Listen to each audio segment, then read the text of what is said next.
Hey, hello, and welcome to this month's Urban and Community IPM webinar. I'm Yuli Velez, a Community Education Specialist with UC IPM. Thank you for joining us today. We are excited to have Kevin Marini presenting today on composting. Kevin Marini is a Community Education Specialist with UC Cooperative Extension in Placer County. Kevin, aka the Worm Whisperer, has been teaching composting to all ages for over 25 years. He has trained thousands of UC Master Gardeners up and down the state in composting, vermiculture, and compost tea. Kevin managed the Placer County and Nevada County UC Master Gardener program for 20 years while developing robust composting education programs. He may be the only UC A&R presenter in UC Master Gardener history to speak on compost tea at a statewide Master Gardener conference. Thank you for joining us, Kevin. You may now share your slides and begin. Thank you. All right. So number one, let me get started by saying thank you to the UC IPM department for inviting me to do this presentation. Obviously, as you heard in the introduction, I'm obsessed with composting. You can see down below, I call myself a compost fanatic. I regularly talk about OCD, obsessive composting disorder. And so I have spent 25 years at a minimum, probably more than that, building compost piles, teaching about composting, and obsessing over it. And so I am thrilled whenever I get to share my knowledge and experience on this topic. And so I'm going to start by saying that I'm making an assumption today. And that assumption is that most people that are listening have some experience, some knowledge about composting, because this isn't a talk about how to compost. This is how to avoid the pitfalls when composting. So I will go over, quickly some of the basics of backyard composting, but I'm hoping that most people have some semblance of what composting is and what can go wrong, and hopefully we can do some troubleshooting.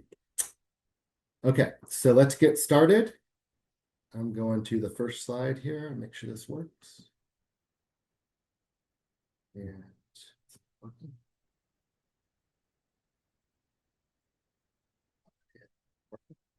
there we go. Okay, sorry about that. All right, so the first slide is distinguishing between decomposition and composting. And this is important because decomposition is just happening all the time, right? So the picture on the left is a picture of, say, a oak woodland or a forest floor, if you will. You see all the leaves on the ground, you see rotting wood, you see, fungi consuming that wood. And so decomposition is the breakdown of organic materials in nature, and it doesn't involve human beings, right? It's happening right now. We're all involved in this webinar, and outside decomposition is happening without us. And so composting is leveraging the decomposition process, but it involves us, human beings. We get involved and we take organic materials and we organize them in a certain way, and we manage a pile of these organic materials to hasten decomposition and make it work for us and our goals and our needs. So depending on what organic materials we're producing at home, we may have different types of composting systems or strategies that help us decompose those materials, sometimes more quickly than they would in nature, sometimes with a certain end product in mind. For example, worm composting, utilizing worms for their wonderful worm castings. And so I want to be very clear that even though composting, in a sense, is decomposition, one of the big things is that it involves humans and it involves our commitment to doing something with the organic materials. So one of the biggest pitfalls that I always see from people who start composting is they put a bunch of organic materials in a bin or in a pile, but don't actually do anything. They just pile it up and assume that decomposition will take it from there. And so I want to distinguish right off the bat that one of the things about composting is we as humans are committing to managing a compost pile in some way so that we don't have a lot of problems and critters visiting and things like that. So that's the first distinction I want to make. Okay, next slide here. All right, little shout out to Cindy Young, El Dorado County Master Gardener and fellow obsessive compost disorder Master Gardener. She's on the left-hand picture there with the hat on. And there's basically two ways to compost. Now, that is an extreme oversimplification because anyone who knows a lot about composting will say, oh no, there's a ton of different ways to do this. For our purposes today, it is good to think about two main ways that people compost. Number one, hot composting. Number two, cold composting. So, picture on the left, where there is a compost bin full of material and two master gardeners doing some analysis of it. In that sense, they have gathered all the greens and browns, the organic materials that fall into different categories, and they assembled this compost pile to be at least a certain size, at least 3 feet by 3 feet by 3 feet. And then it is managed as a batch of compost. So in that way, when you assemble a big compost pile with equal volumes of greens and browns, the organic materials you have at your disposal, and you manage it as a batch, as a large pile, it will host a bunch of bacteria, which then create heat. And so you can measure this heat with a compost thermometer. And hot composting is a way to make compost fast, to go through a large volume of materials rather than, a small volume. And so even though hot composting is efficient and makes a wonderful, end product, it is rarely done in my experience. So again, going over, 25 years of teaching composting and talking to people about composting, my phone line for 20 years was the rot line. I took composting questions, and it was very, very rare to find somebody that actually did hot composting. So hot composting requires that you have a large amount of organic materials to assemble a large pile that will then create heat, and you manage and you keep moist and you aerate and break down over a couple months. Okay. So that in general is hot composting. Now, on the picture on the right, you'll see what I like to call cold composting. Some people call it static composting, slow composting. And this takes time. And in my experience, this is what most people are doing when they are actively doing composting in their backyards, for example. Okay. So we're just talking about backyard composting here. We're not talking about worm composting or bokashi or any of that stuff. I'll get to that at the end. But for now, we're talking about hot composting versus cold. And so with cold composting, like I said, most people are doing this. And what they do is they collect organic materials that are produced over time. So let's say you have a little compost crock on your kitchen counter, and as you create food scraps, you put them in there. And when that gets full, you go out and dump it in your compost pile. Or maybe you have a rabbit, a bunny, and you collect its manure and you add that to the pile once in a while. You mow your lawn and you have grass clippings once every 2 weeks. And so the point being is that you don't have in the cold composting situation all the greens and all the browns available at one time to assemble a batch and get hot composting going. The majority of people have a pile or a bin that they are continuously adding to on top when organic materials come available. Okay. So in that case, there's nothing wrong with that necessarily. But the big difference between these two methods is, in one sense, the hot compost is giving you a finished product all at once, right? So a decent volume of finished compost that you harvest when it's uniformly decomposed versus the cold compost, you're getting a small amount of compost all the time at the very bottom of the pile. So if you notice that picture on the right, at the top, there's the fresh material that was dumped in, and then at the bottom is the stuff that's, fully decomposed.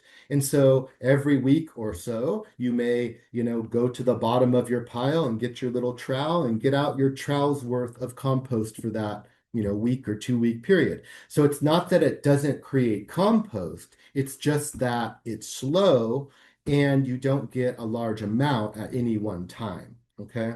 And so in my experience, the overwhelming majority of people are doing cold composting. And the the many pitfalls they experience are because we are bringing in food scraps from our kitchens into this equation. In a hot compost, when you bring in those food scraps, they break down fast and disappear quickly. Whereas in a cold composting situation, they stick around for quite a while, and that can create problems when they stick around. Next slide is about greens and browns specifically and how to avoid a maggot-infested, stinky pile of yuck. So in my experience, again, the pile of yuck is a deal breaker for a lot of people that have, made the jump and started composting, and they, they buy a bin or they create an area where they're going to have a compost pile. And what they begin to do is collect those kitchen scraps from their kitchen, those food scraps, mostly fruit, vegetable scraps, coffee grounds, things like that. And potentially maybe even some yard waste like those fresh grass clippings. So everything I just mentioned would be considered a green material. So greens are moist, full of water, full of moisture. They haven't been dead for very long, right? They have nitrogen in them. And we collect it, and a lot of times beginner composters will go out and their entire pile will consist of these green materials, kitchen scraps, grass clippings, and very quickly, a pile full of just greens turns into a stinky pile of yuck. So let's talk about these three different problems here. So number one, maggot infested, right? So the one thing that people do not like is to encounter maggots. And, flies alone, adult flies can be annoying and irritating, but maggots, again, can be a deal breaker for somebody that's just begun composting. They see these writhing little things and they're like, okay, I'm done. So that is a problem. Now, anytime you have our kitchen scraps, our fruit and vegetable scraps, exposed. So you go out and do something I call dump and run. You have your little, counter crock there. You go out, it's kind of getting stinky, so you got to take it out. You go out there and you dump it in the pile or the bin and you run away. And all those exposed food scraps, like the picture on the left with all of that green material exposed on top, is like sending out an evite to all the flies in the area. Come on over, lay your eggs in this stuff. Your little babies that hatch will have all the food they need, right?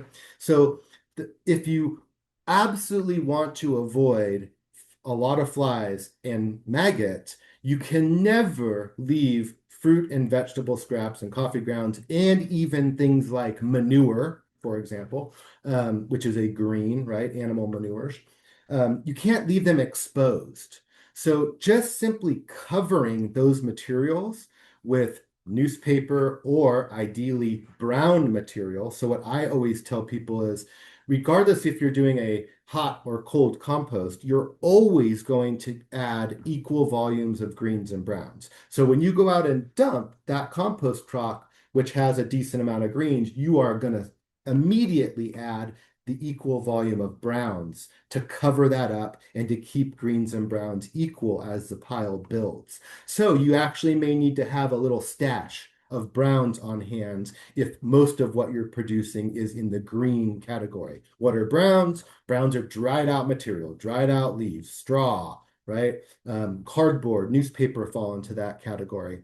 Dried out, fully dead stuff. And so a lot of times I'll rake up leaves in the fall and put them in a garbage bag and use that as a brown material to cover my green materials over the year. Or you buy a bale of straw and have it next to the pile for browns. Or you have some shredded newspaper that you can get or cardboard. So every single time you add a green, you should add a brown. Anytime you add browns, you should add a green. You got to keep those volumes equal as you're building the pile. And anytime you have exposed fruit and vegetable scraps, coffee grounds, manures, you have to cover them with that brown material so that you do not get a bunch of flies, maggots in your pile. Next, stinky. So that's avoiding maggot infestations. How about the stinky part? Well, a lot of times when you add a lot of moist food scraps, like I said, and the pile ends up being all these green materials, the air, the oxygen content in that pile goes away very quickly because of the density of the materials and the microbes starting to use oxygen to chew on the stuff. And so very quickly we go from aerobic composting, which involves oxygen and aeration, which is what we want to do. And we get to an anaerobic situation where the oxygen has been used up, it's been displaced, and now in an anaerobic decomposition situation, you get odors. Okay. So the good news is that it's easily remedied by just adding some brown material and aerating and bringing oxygen back into that stinky pile of yuck. You can remedy the situation easy, but most odors can be just simply avoided if you're always adhering to adding greens and browns in equal volumes. So again, not only, the maggots, but just a really smelly compost pile can be a deal breaker for people. And so avoid that by the way that you're creating the pile as you go, okay? If it gets to a point where, you were gone for a week and the pile collapsed on itself and it rained and it went anaerobic and now it smells bad, you can remedy that by shoving brown material into it, aerating it, and bringing back those little nooks and crannies where oxygen can filter in. And that will rejuvenate the microorganisms as well, because we want aerobic microorganisms at work. We do not want anaerobic decomposition that can create compounds that can actually be harmful to plants. And it will make a stinky pile. Okay, now the last part, pile of yuck. And so again, that's kind of related to this, the maggots and the odors, but it's also can be related to the type of bin that you purchase. So a lot of commercial compost bins have very, let's just say, very poor aeration, poor ventilation, right? They are created to be kind of solid to help resist rodents and other critters, to help keep the pile contained, if you will. So there's benefits to some of these commercial bins, but many of them lack the ability to passively allow oxygen to aerate the piles.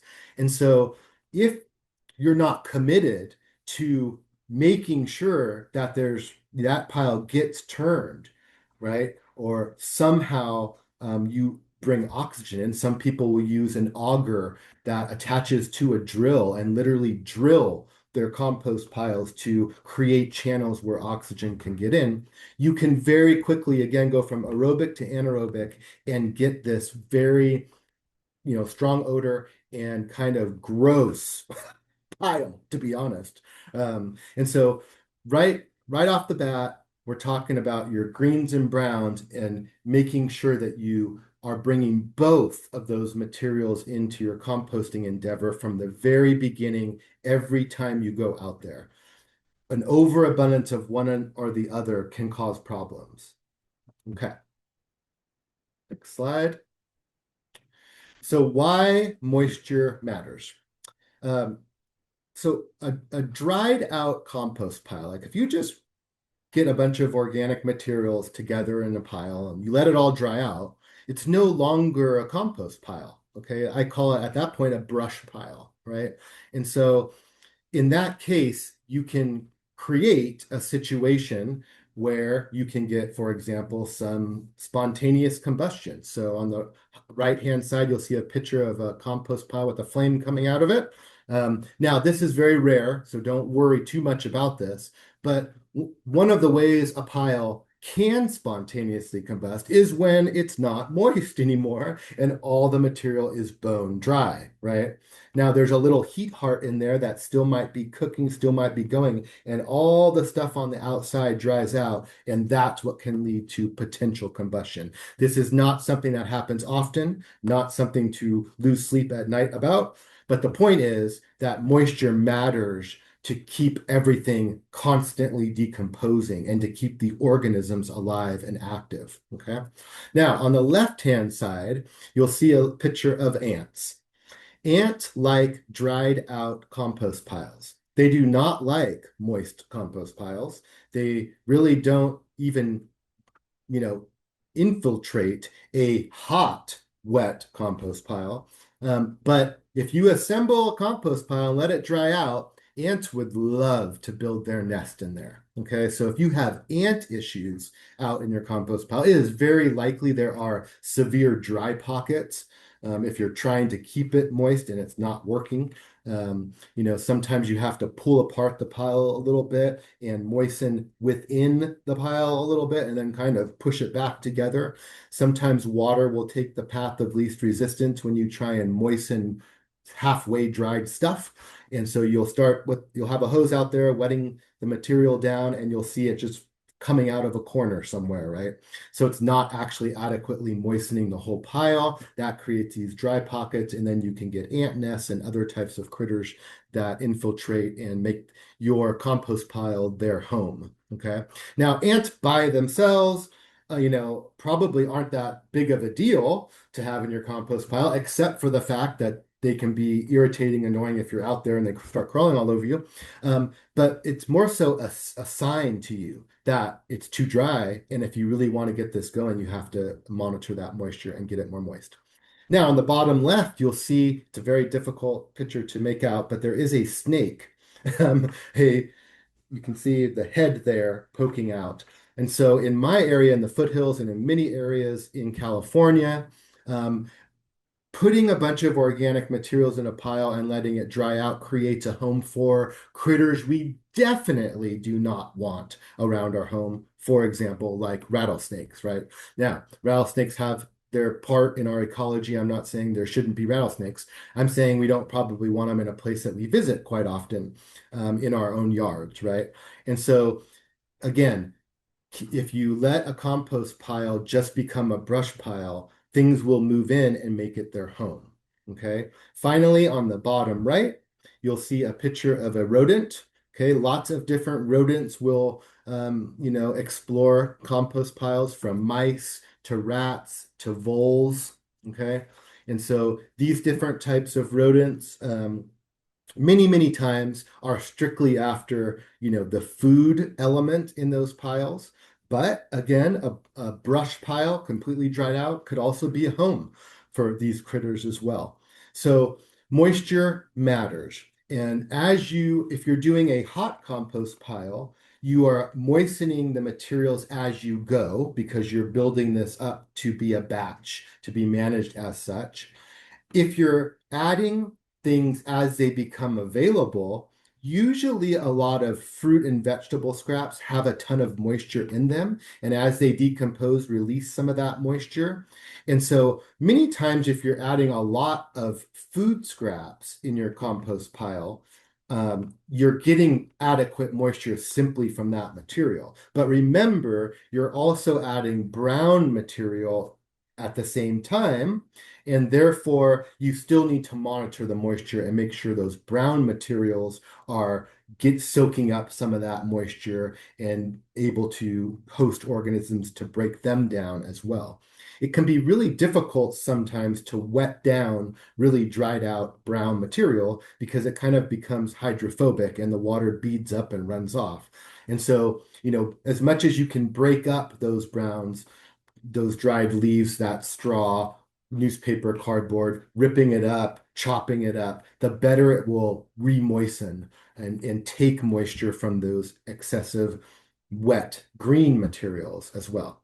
So moisture matters. If you put your compost pile in an area of your yard where there's no water, you probably won't be carrying watering cans down there to moisten your compost pile. So a good rule of thumb is to have your compost pile situated near a water source. So you can always make sure it stays moist and it's continually decomposing. One element of compost piles that not a lot of people use, or one type of item that goes along with compost piles is our compost covers, right? So some people will use burlap.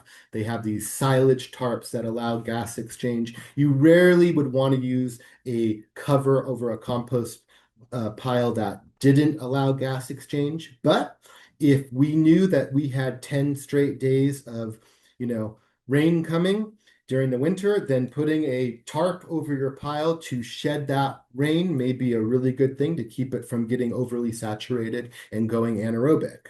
So in that case, a very solid tarp, plastic tarp, would be fine. In most cases, covering the pile with woven burlap or a silage tarp, something that breathes, or even a thick layer of straw, helps insulate, helps keep some heat going, helps keep moisture in the pile, keeps that water from evaporating, right? So covering your pile can be a tool you can use to help with moisture management as well. Okay, next slide. Critter-proof bins. So one of the biggest, kind of drawbacks to backyard composting is bringing in critters. This is why a lot of homeowners associations actually will dictate exactly what type of compost bin you can have in your backyard, because due to the density of houses in many suburban developments, a lot of homeowners associations say, you know what, we can't allow people to have compost piles full of food scraps in their backyards that aren't rodent proof, because that's going to not just impact them, but their neighbors as well. And so if you belong to an HOA, you may be forced to go with one very specific type of compost bin that is called rodent proof, rodent resistant. So on the right-hand side, there's a black compost bin with hardware cloth that it's sitting on, and it's kind of folded up around the edges. One of the things that I've learned about these so-called rodent-resistant commercial compost bins that can cost upwards of $100 to $200 or even more is that many of them don't have bottoms, right? And so everything around the side and the nice tight-fitting lid is rodent-resistant, yet it's very easy for a rodent to just go right underneath, make a little hole, and crawl in and get inside that compost bin. So as you can see on the right-hand side here, what this person has done is buy some 1/2 inch or 1/4 inch, can't quite tell, looks like 1/2 inch, hardware cloth, which is this kind of steel mesh product, set it down the ground and put the bin on top of it, then folded up the edges. Now that bin can really be considered rodent resistant, right? It's tough to have anything that is truly rodent proof. Some of the things that I have read of little baby mice getting through the smallest crevices astound me. But in general, your best bet is to make sure that not only the bins themselves that are marketed as rodent resistant are used in these situations, but also that you take care of the bottom of them. Now, two other options for these kind of critter-proof bins are, one on the very left there is a very, it's kind of a newer style, high-tech bin, if you will. So the compost bin industry has realized that one of the barriers to people composting is the fact that you have to go out there and aerate and turn the pile. And I noticed this too in my career, that many times when I would talk to people, what they weren't doing was going out and turning that pile and aerating it, usually telling me that wet organic material is heavy and it's not fun, and maybe they physically can't do it, whatever. So it tends to be a barrier. And so the trend in the compost bin industry is to develop these bins that are completely contained and insulated and that heat up very easily to break down materials very quickly. And so they do have some passive aeration built in, some vents on the bottom and things like that. But the idea is that what if we could create a compost bin that requires very little turning and aeration? Maybe people would use that more. And so what you'll see if you look at some of these new, more expensive bins that are coming on the market, like the hot bin and some of these other ones out of Europe, they tend to be very well rodent proofed and critter proof, but you have to know how to manage them to get good compost out of them and not have other issues like anaerobic um, conditions set up in there. Finally, on the bottom picture, you'll see a pallet of what are called compost tumblers. Four of them are up off the ground on a little pedestal, and then one is kind of sitting on a bladder on the ground. These are generally what people go for when they're thinking about critter problems, right? So they want to have something that is going to be as resistant as possible to critters. So they buy these tumblers. Again, the issue with these bins is that they have very poor ventilation. You can sit there and tumble that thing for hours, but the few little vents they have only allow a tiny bit of oxygen to get in there. So just the physical act of turning it doesn't necessarily aerate these piles inside very well. And so a lot of my master gardeners have informed me over the years that a lot of times they'll leave the door open to the tumbler for hours to let air get in there every day, for example. But of course, then it becomes open to flies and other things, right? So tumblers may be useful in certain situations, but I have found that more people struggle with these rather than achieve success with them. And the issue tends to be too wet, not enough air, because of the nature of the venting in a lot of these systems. So the upshot of this slide is if you want to have a compost bin that is truly rodent resistant, that mice, rats, voles can't get into, then you might have to do some retrofitting using some hardware cloth, right? You might want to do a DIY, build your own compost bin out of 2x4s and hardware cloth. So that there's plenty of air that can get in there, yet still it remains rodent resistant, right? And if you're using a commercial bin, just remember it may take a little bit extra effort, a little bit extra monitoring to make sure you're not getting anaerobic conditions in those really low oxygen environments to begin with. All right, moving on. I'm already at 12:40. Okay. So what is in my compost pile? I would say the majority of phone calls that I received over the years on the rot line had to do with these small critters, right? The things that people find in their compost pile that they go, "What is this?" I'm calling the rot line. Okay. And so many of those calls, involved somebody that were trying to describe certain things they were seeing. Of course, I would just have them email me a picture or something, but it was always interesting to hear the description of these different critters. Now, on the left-hand side, on the very top, that white grub, beetle grub, right? And so these sometimes are found in compost piles, and they look like little aliens, and they're, big white with orange heads and brown heads, and they come from different types of beetles. It's hard to know whether the adult beetle is a pest or a beneficial, of course, when you're just looking at its larvae. There is a way to identify that, but it involves looking at a part of that grub that you probably don't want to look at. And so those grubs, will pupate in a compost pile and emerge as adult beetles. They generally aren't really a problem for the compost pile itself. But of course, if it's a pest beetle and you transfer them into your gardens, then it can become a problem. So in general, I pick these grubs out and feed them to chickens or other birds. And at the end of a pile, you can use a sifter and sift out those grubs that are big enough where they would actually sift out of finished compost. Now, bottom left, you have another type of larvae, but this is from a soldier fly. These kind of grubby-like creatures are very strange because for most people, they don't obviously have a head and a rear end. They're like these kind of abstract little creatures that move and wiggle and gyrate. And it can be disturbing for people who have never seen those before.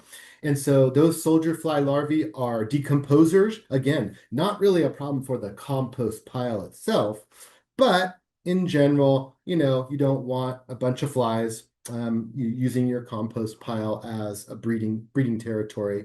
And so you can sift those out, you can pick them out, feed them to chickens, feed them to birds, no big deal. In worm bins, they become a little bit more of an issue because it's a limited volume and they can actually displace the worms over time and become the superstar composter over the worms. In some countries in the world, these critters are used as decomposers, like we use worms here in the United States. And so again, not really a huge problem for the composting process, but be aware of what you're looking at. Sow bugs and pill bugs, again, they eat decomposing material, so you're going to find them around compost piles. Not a big deal. They can be pests of emerging seedlings in the garden. So you'd want to be careful again about transferring them into a garden where you're doing a lot of direct seeding and have little seedlings popping up. They can munch on those, but once the seedlings get big enough, they're usually not a problem. Below the sow bugs and pill bugs in the middle, you have a centipede. Again, centipedes, millipedes they're decomposer organisms. They're found around compost piles. The centipede has been shown to be a pest of emerging seedlings here and there. And so again, you'd want to be careful of them, but in general, not a big problem. On the right-hand side, on the top, you have a picture of an earwig. Again, can be a pest in the garden for emerging seedlings. Generally, it aren't going to be a problem in a compost pile unless the pile has thoroughly dried out. They can become an issue. Usually you're not transferring a bunch of them into the pile. And then finally, down below on the right, you have actinobacteria. It used to be called actinomycetes. This is this white fungus bacterial hybrid organism. It is officially an actinobacteria. And so I guess I would say it is a bacteria officially, but it has the growth habit of a fungus. It kind of grows in a cobwebby-like manner. Many people see this in their compost piles. They see it in their raised beds because raised beds are mostly filled with organic material. And so it's just a decomposer organism. It doesn't mean anything's wrong. It can mean that there's a decent amount of moisture in the pile. Maybe there's excessive moisture, but generally that is not a problem as well. So you see these critters in your compost pile. I would add, spiders to this and some other insects and things. Most of them actually aren't really an issue for the compost pile. They're more of an issue for us, that we are irritated or annoyed or disgusted by them, and we don't want these certain critters into our gardens, right? So that's where it becomes an issue to be managed. Okay, getting close to my time already. Composting alternatives.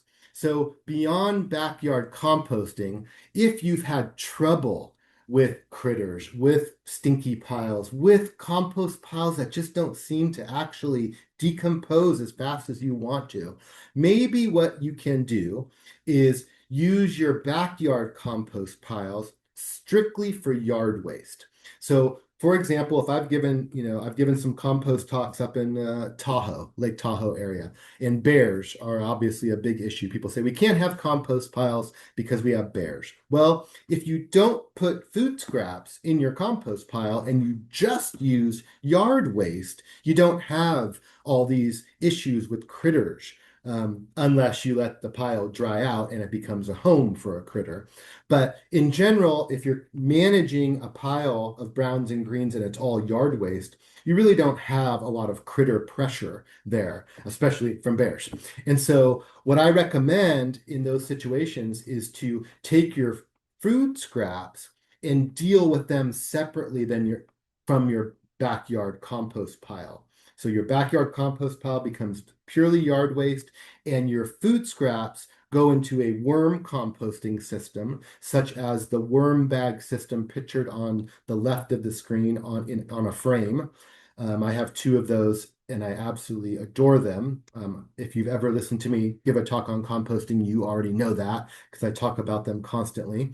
They're flow through worm bag systems. Once you get them set up, you're feeding on the top, you're collecting the castings out of the bottom, and you never have to separate the worms from the worm castings. It's just a beautiful system. I've had two of those under my home, under my house, full shade. They have to be in full shade for about 10 years now. Incredibly durable and efficient. Bokashi systems, the system that is pictured in the middle there. These are small kind of receptacles that you put food scraps into, and you add a mix of microorganisms, effective microorganisms, also known as EM.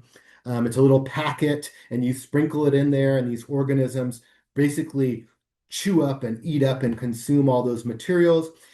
The actual end product kind of looks like compost, but it's not really officially compost. You then would take that and bury it in the ground somewhere and let it fully decompose. The nice thing about these bokashi systems is that you can literally scrape plates into them. So whether you have dairy or meat or oils, fats, you can put it all in there, sprinkle the organisms in there, and they do the work of kind of breaking down that material. Like I said, it's a composting alternative. It's not really composting in home, but it is a way of breaking down organic materials and decreasing the volume so that you can cycle through that stuff efficiently.